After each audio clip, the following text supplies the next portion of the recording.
예, 좋은 조건의 실패, 악 조건의 승리라는 제목으로 하나님 말씀 증거하도록 하겠습니다.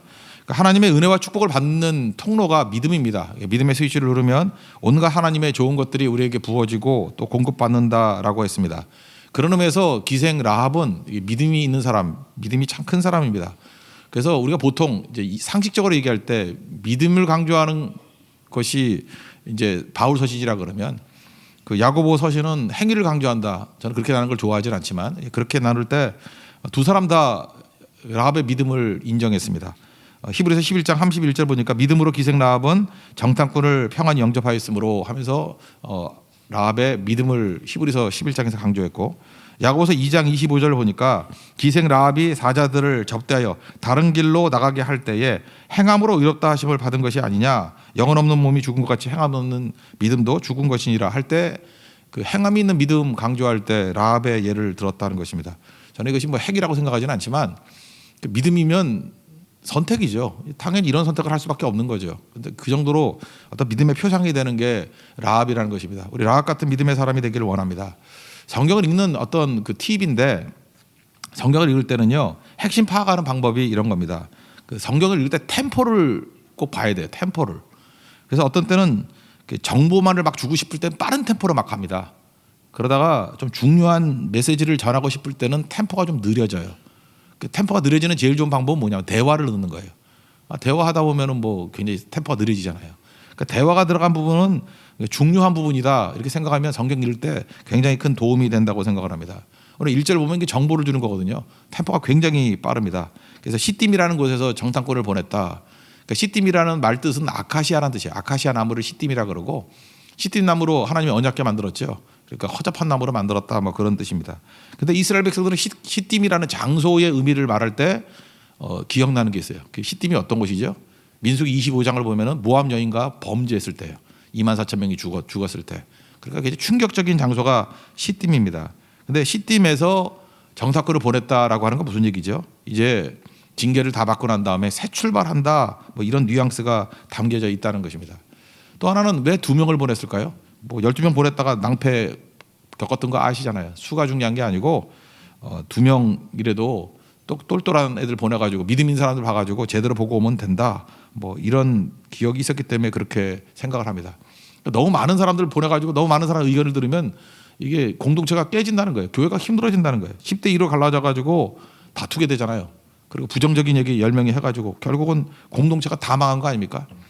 그러니까 대부분 공동체가 말이 많으면 깨지는 경우가 되게 많은데 이런 케이스예요. 그래서 여호수아는 안 거죠. 12명이나 보내는 게 아니야. 이건 진짜 믿음 있는 사람 2 정도면 되는 거야 라고 보냈다는 것입니다. 이들이 기생집에 들어갔습니다. 이유는 뭘까요? 왕래가 많은 거, 숨을 곳이 많은 것이죠. 여러 사람 들락날락 하니까 좀 덜 들킬 것이다 이렇게 생각을 했다는 것입니다. 또 이 부분에 있어서도 그 기생집이라 그럴 때 기생을 할 수만 있으면 그 메시아의 조상이니까 이렇게 기생을 좀 좋은 뜻으로 이해하려는 사람들이 많습니다. 그렇게 해석하려고 노력을 많이 해요. 여관집 주인 정도로 이렇게 생각하려고.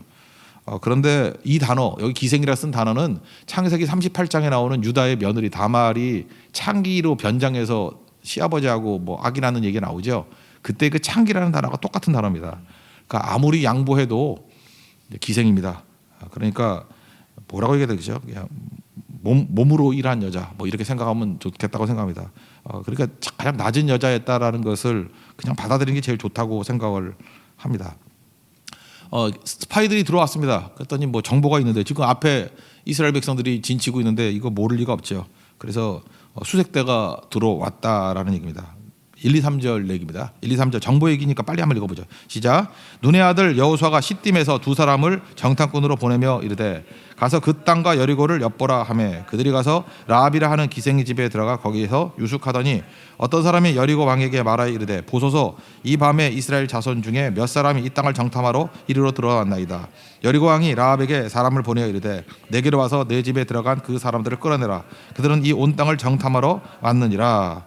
그러니까 이건 정보를 주는 게 주목적이기 때문에 템포가 빠르죠. 그래서 빨리 정보를, 이럴 때는 여기서 뭐 은혜 받을 생각하지 말고요. 빨리 정보를 캐내야 됩니다.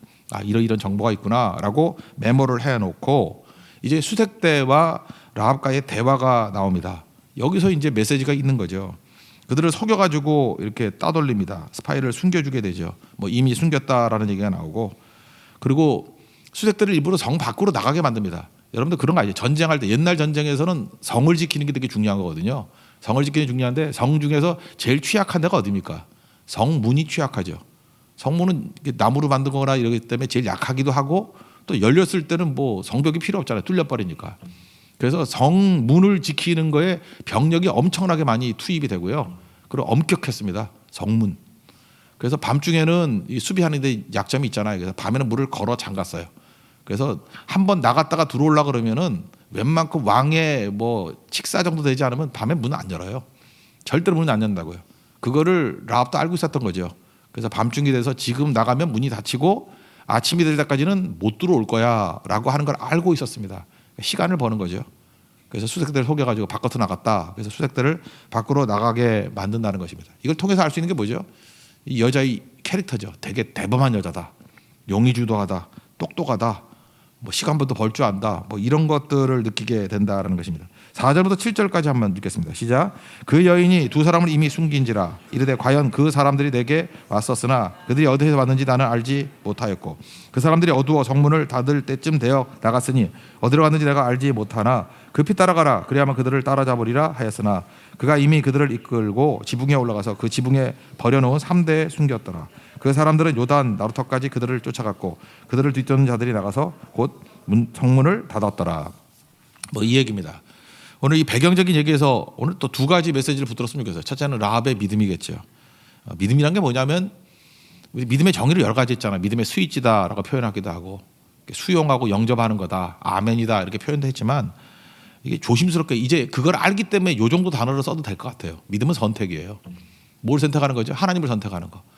이걸 왜 선택이라는 단어를 제가 이제 마지막에 쓰느냐 하면은 에고, 나한테 초점이 있을까 봐 조심스러워서 하는 얘기예요. 그렇지만 믿음은 선택이에요. 그죠? 모든 순간마다 하나님을 향해 기울어 있는 거죠. 하나님을 선택하는 거. 믿음은 선택입니다. 그러니까 뭘 선택한 거죠? 구원은 하나님께 있다라는 걸 선택하는 거예요. 살 길이 여리고 왕에게 있는 게 아니라 구원은 하나님께 있다. 그래서 하나님을 선택하는 거예요. 구원 주시는 분은 하나님이다. 그걸 선택하는 거예요. 나를 공급해 주시는 분은 하나님이 공급해 주시는 것이다. 그걸 선택하는 거예요. 이제 조심스럽게 선택이라는 단어를 써도 되겠죠? 내 자아가 죽어 있는 상태에서 선택하는 거예요. 내 안에서 좋은 게 나오는 게 아니에요. 그래서 믿음은 선택이에요. 선택하는 거. 그러니까 매 순간마다 믿음으로 산다는 게 뭐예요?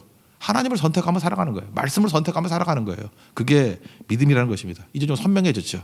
실제로 살아갈 때 이 본질만 잊지 않는다 그러면 사실은 우리의 삶 가운데 가장 강력하게 다가오는 선명한 메시지는 선택하면 사는 거예요. 매 순간 말씀을 선택하고 하나님을 선택하고 살아가는 거 그게 중요하다는 것입니다.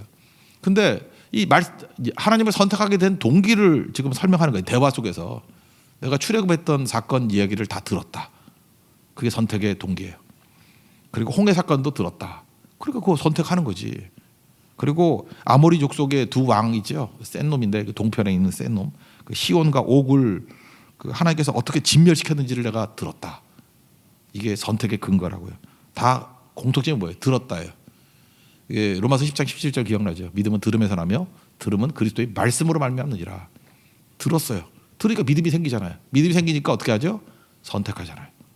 선택해서 믿음의 스위치를 누르잖아요. 그 길로 가잖아요. 그러니까 선택이면 선택. 여기서 우리가 대비하는 게 하나 있죠. 한 여인의 믿음과 전체의 믿음이에요. 이 한 여인은 정보라 그래봐야 기껏해야 뭐죠? 그 소문이잖아요. 소문. 그죠? 이렇게 소문 정도 듣고 하나님을 선택했어요.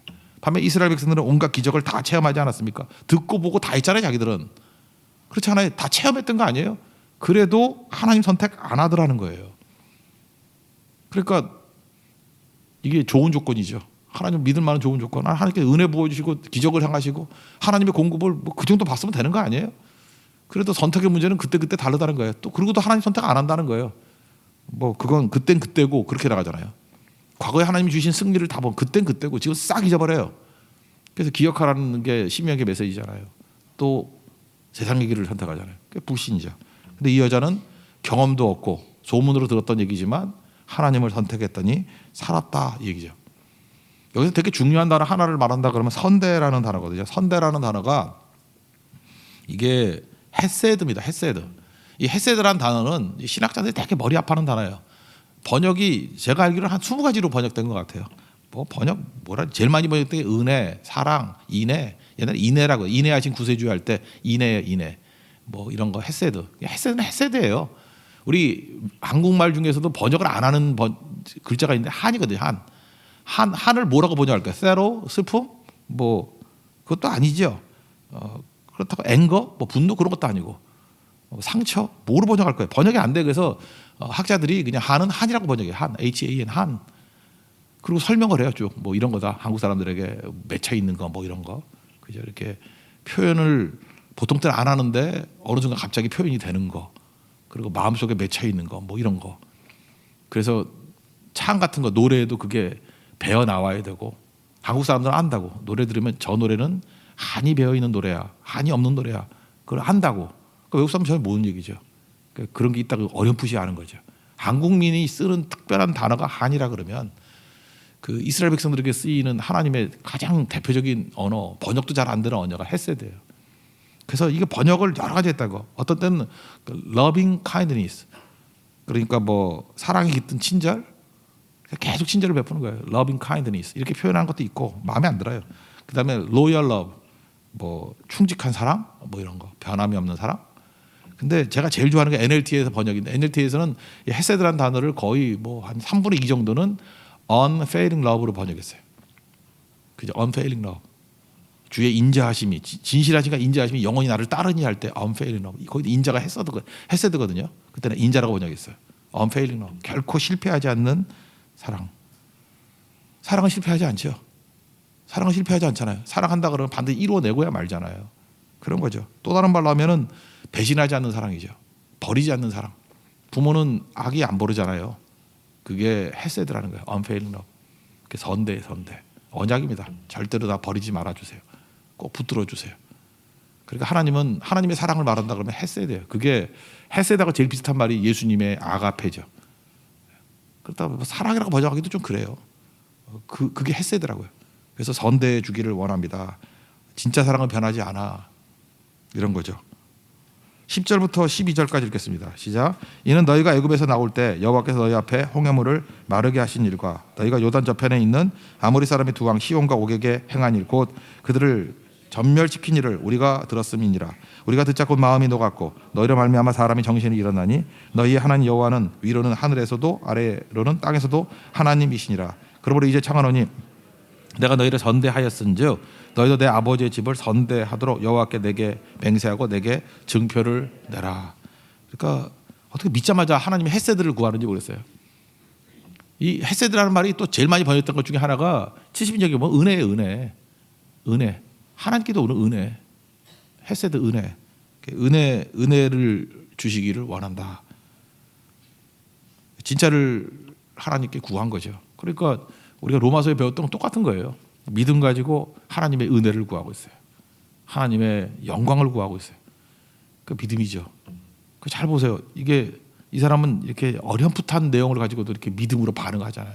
반면 이스라엘 백성은 기적과 뭐 온갖 체험 다 하고도 믿음의 스위치를 안 누르잖아요. 그러니까 라합이 얼마나 중요한지 알겠죠. 이런 상황에서도 어떤 상황이라 아무리 약한 상황이라 할지라도 믿음 붙들면 산다. 여러분 믿습니까? 우리 매 순간마다 믿음 붙들면 위기 가운데 어려움 가운데 고립 가운데 있다 할지라도 살아나게 돼 있습니다. 지금은 너무 무거운 짐같이 보이지만 믿음의 선택을 계속 해보십시오. 반드시 생명의 역사가 나타나게 된다는 것입니다. 그 생명의 역사를 체험하는 우리 믿음의 종 되기를 바랍니다. 또 한 가지 더 메시지를 더한다 그러면요. 이 라합 스토리에서 강조하는 것 중에 하나가 뭐냐 하면 하나님의 방법을 받아들이라는 거예요. 방법이에요. 방법. 우리는 왜 그런 방법만 돼요? 이렇게 질문을 하는데 하나님의 방법이 있다라는 것입니다. 여기 보니까 오케이 선대하겠다. 헤세드 주겠다. 다 방법이 뭐예요? 숨었다 가고 난 다음에 붉은 줄을 매달라는 거예요. 붉은 줄을 매달라. 그럼 우린 그러잖아요. 왜 하필이면 붉은 줄이야? 노란 줄은 안 돼. 이렇게 얘기할 수 있죠. 뭐 안 돼요. 약속이니까. 그러니까 이게 살 수 있는 방법을 정해줬잖아요. 붉은 줄을 매면은 산다. 이건 시비 걸 게 아니라는 거예요. 이거 왜 그래요? 약속이니까 그 방법으로 구원받는 거예요. 그 방법을 제시하는데 그걸 받아들이는 게 살 길이죠. 그게 약속이니까. 그러니까 이거 갖고 왜 그 방법입니까? 시비 거는 것 자체가 믿음이 없는 거죠. 그 방법이라니까요. 똑같은 거죠. 이거는 노아의 방주 같은 거죠. 왜 노아의 방주를 타야만 구원받습니까? 그 당시에는 비가 안 왔대요. 창세기 보면 그 노아 때까지 비가 온 얘기가 없어요. 그리고 밑에 땅에서도 물이 터졌다 그러고 하늘에서 어떤 층 하나가 없어져 버렸대요. 어떤 사람은 오존층 말고 뭐 또 층이 있었대. 그래서 노아 홍수 이후에 사람의 수명이 팍 줄어버려요.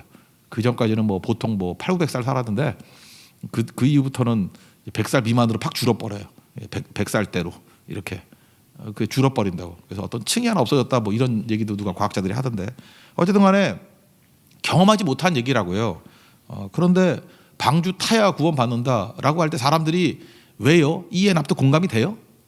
당시로서는 이해 납도 공감이 되지 않는가? 왜 저 안에 저 답답한 데 들어가야지 내가 구원받는다 그러느냐? 그러니까 가족에는 아무도 안 믿었어요. 근데 그게 하나님의 방법이잖아요. 그죠? 유월절도 마찬가지죠. 유월절도 문설주에 어린 양의 피를 바르면 산대. 그게 이해 납도 공감이 돼요? 피를 왜 발라 그걸? 피비린내나게 피를 왜 발라? 그렇게 물으면 다 죽었다니까요. 하나님의 방법이에요. 피 바르면 그걸 보고 넘어간대요. 유월절 패스오버 한대요. 하나님의 방법이죠. 십자가도 마찬가지 아니에요? 왜 십자가만이 구원의 길이냐? 시비 걸지 마라. 하나님이 십자가를 통해서 구원하시기를 기뻐하셨다 그랬잖아요. 그러니까 하나님 방법이니까 십자가를 믿어야죠. 바라봐야죠. 근데 생각보다 인간이 반항심이 많아요. 그래서 이렇게 안 하려고 그런다고. 잘 보세요. 이 반항심이 많아가지고 다 알아. 아는데 내가 뭐 때문에 붉은 줄을 달아? 그랬다 그러면 죽었고요. 붉은 줄 다는데 거기 있어야 산다고 거기 머무르지 않으면 다 죽었어요. 그러니까 구원은 어디에 있어요? 붉은 줄에 있어요. 구원은 어디에 있어요? 방주에 있어요. 구원은 또 어디에 있어요? 십자가에 있어요. 어린 양의 피에 있어요. 그러니까 지금도 마찬가지예요. 그러니까 구원받는 길이 어디에 있어요? 사실 교회를 통해서 구원하는 거 아니에요. 하나님이. 근데 자기 수가 틀리는 거야. 교회는 썩은 것 같이 보이고 교회라는 게 뭐 필요해? 그래서 뭐 가난한 교인 그래가지고 뭐 바깥에서 뭐 말씀만 들으면 되는 거지. 지금 굉장히 위험한 사고 방식이 뭔지 아십니까? 자기 판단이에요. 왜 그것만 옳아? 이게 사사기가적인 시각이죠. 자기 소견에 옳은 대로. 자기 소견에 옳은 대로 하는 게 어쩌다 하나님 앞에 맞으면 문제가 없지만 하나님 말씀하고 다르면 어떡할 거야? 그것만큼 위험한 게 없죠. 죽는 거예요. 우리 사춘기 때 특별히 그러죠. 부모 밑에 있는 게 납득이 잘 안 되는 거야. 이런 놈의 부모 밑에 있으면 내가 성장이 안 돼. 나가면 더 잘 될 것 같아. 탕자의 비전이죠. 다 망하잖아요.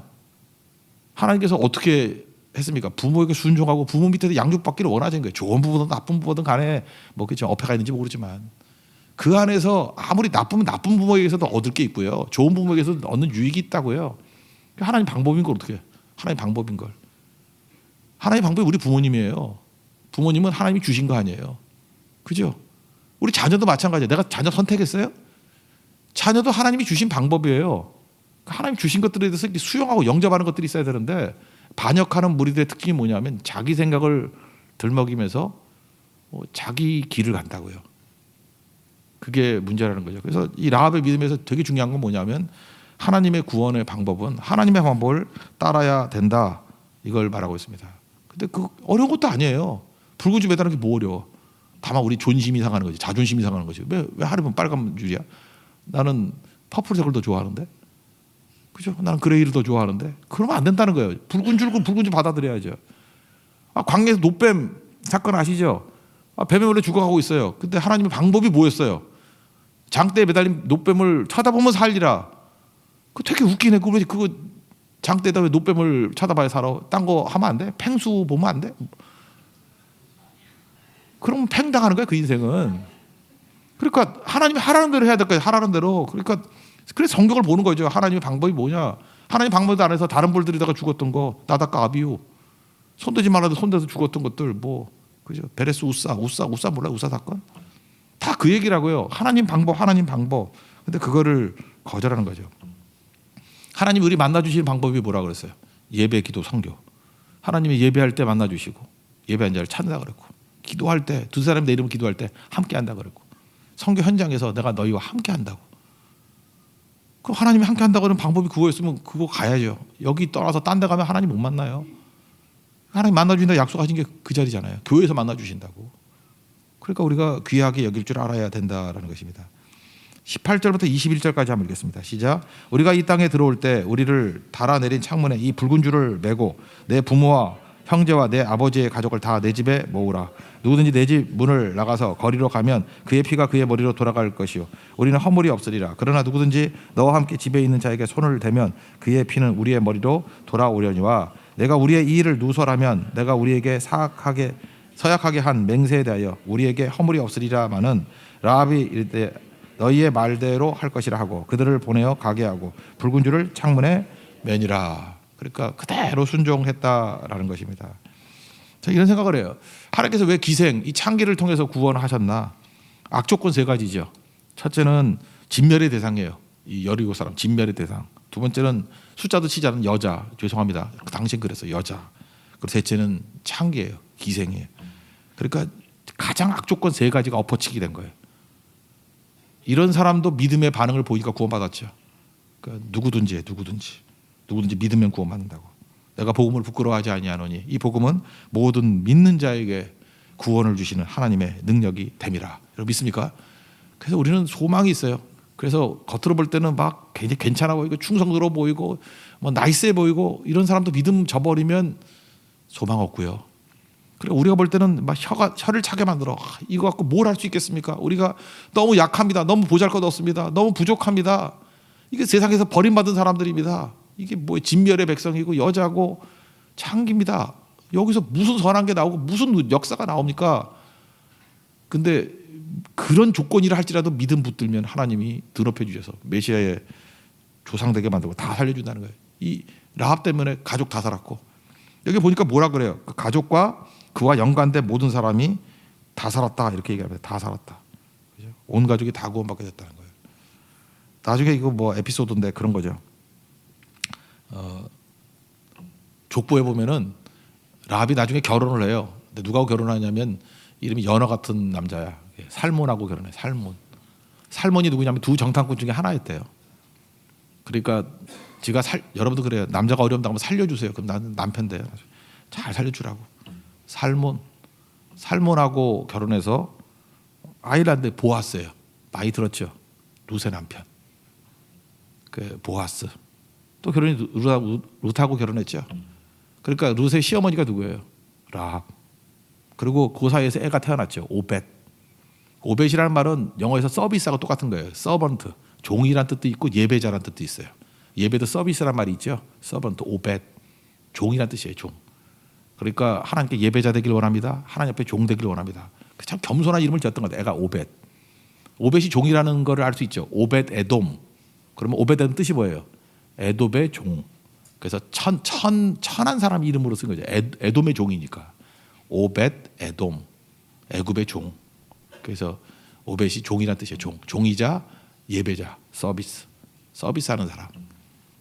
그 오벳이 이세를 낳았어요. 이세가 다윗을 낳고. 그러니까 다윗의 3대 손 위가 룻이고요. 4대 손 위가 라합이에요. 그러니까 보통 이거 따져보니까 증주 할머니가 룻이고 고조 할머니가 라합이래요. 하나님 앞에 잘 쓰임 받잖아요. 하나님께서 이렇게 일하십니다. 저는 우리가 라합 같은 존재가 되기를 원합니다. 약하고 부족하다 할지라도 믿음의 선택을 하면요. 하나님께서 나를 구원해 주실 뿐만 아니라 우리 온 가족들 다 구원해 주시고 우리 가문도 축복해 주시고요. 그리고 물론 당대에도 구원받고요. 이게 믿음이라는 거예요. 그래서 우리가 귀하고 귀한 게 뭐겠습니까? 믿음이죠. 믿음. 꼭 믿음 붙들고 일어설 수 있는 우리 하나님의 종 되기를 바랍니다. 우리 자리에서 일어나겠습니다. 545장 찬송하겠습니다.